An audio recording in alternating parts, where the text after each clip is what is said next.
This is SMaras, 5th year landscape architecture undergraduate at Iowa State University, and this is a quick video on my final coding installment for LA 578K.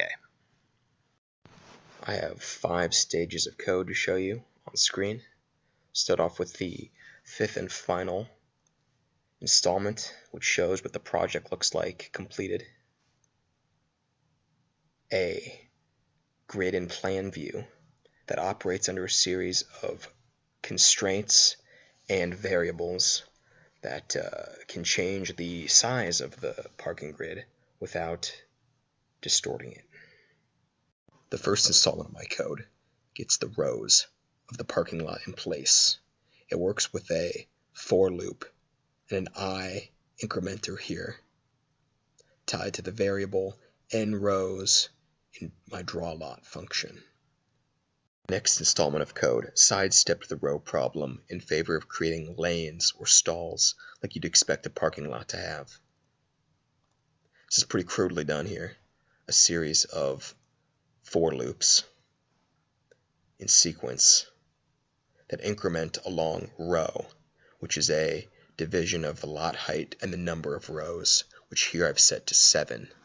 My third installment of code condenses quite a lot from my lanes function in installment 2. Namely, it makes a loop out of these separately drawn lines here by taking the multiplication of the row variable and turning it into a separate variable itself, O, which increments in this second for loop. The easiest way to avoid lines running off the page was to rethink how I drew the lanes or stalls. By treating each row of stalls as separate halves, an upper half and a lower half, incremented with the len variable here.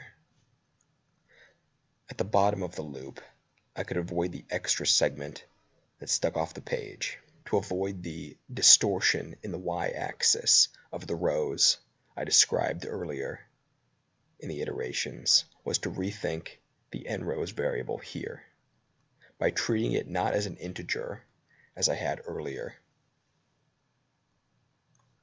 a certain number of rows within the height of the rectangle, but instead a fraction of the height of the rectangle, specifically a fraction divisible by 100 or 10. Then it would always be even and avoid narrow or overly wide lanes.